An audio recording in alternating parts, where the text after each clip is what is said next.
You know, the internet basically has its own language, right? And it moves so fast. Feels like there's a new dialect every single week. So today, we're going to decode two words that, honestly, say a lot more about us than you might think. Look, we all use these kinds of terms, but it makes you wonder, doesn't it? What is all this internet slang? These words we just make up and share, what does it really say about our culture? About where our heads are at? To try and answer that, we're going to put two super popular terms under the microscope: vibe check and brain rot. Now I know, they sound like they're from totally different planets, but trust me, when you put them together, they tell this surprisingly deep story about what it's like to live online right now. All right, first up, vibe check. The best way to think about it is like it's an essential tool. It's our social radar, something we've kind of built to get through the chaos of the digital age. So what is a vibe check, really? Well, the official definition is pretty straightforward: an assessment of someone's mood or the atmosphere of a situation. But you know, that simple definition hides a really complex, super subtle human thing we all do. And here's the cool part, right? It feels totally instinctual. Haven't you ever walked into a room and just felt it? Like the energy is just off? Or maybe you hop into a group chat and you can just tell something's weird by the way people are texting. Yup, that's it. That is you doing a vibe check in real time. And it's not just some vague feeling, you know? It's actually this super fast three-step thing we do without even thinking. First, you're observing all the little cues, the emojis, the tone of voice, heck, even the silence. Then, you're assessing the whole atmosphere. And finally, you figure out the mood. It's a social skill that's perfectly built for how fast the internet moves. So at the end of the day, vibe check is really just our modern, quick way of asking, so what's the feel here? And it's a totally vital shortcut for getting the social situation when, we can't even see each other's faces most of the time.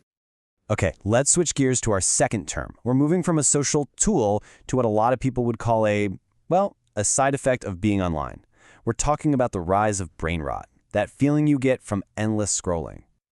Okay, so the official definition calls it the supposed deterioration of a mental state from consuming trivial online content. And that word supposed is really important here. This isn't some medical diagnosis, right? It's a word we made up to describe a feeling that is very, very real.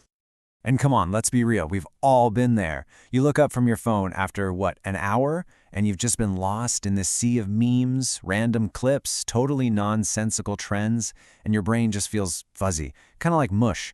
That feeling is exactly what brain rot captures so perfectly. When you break it down, the anatomy of brain rot is pretty simple. The source, that constant fire hose of just trivial online stuff. And the effect?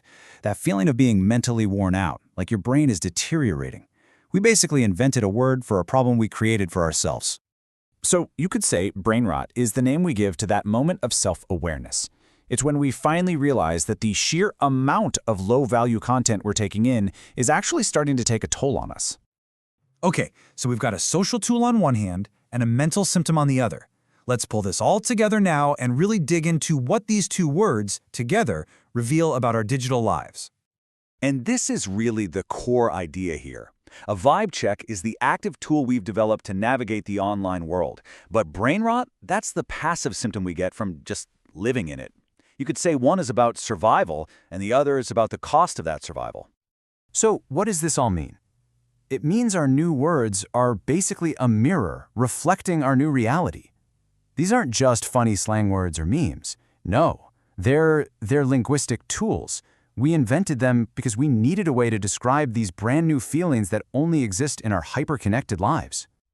And that is why this stuff actually matters. These terms are like a map of how we get around socially online. They show our really complicated, conflicted relationship with all the content we're constantly consuming. They're way more than just slang. They're almost like diagnostic tools we can use to understand ourselves in this crazy digital age. Which kind of leaves us with one last big question to chew on. As our digital dictionary keeps getting bigger and bigger with words just like these, what are we all, collectively really trying to say? What are we saying about the world we're building and who we're all becoming inside of it?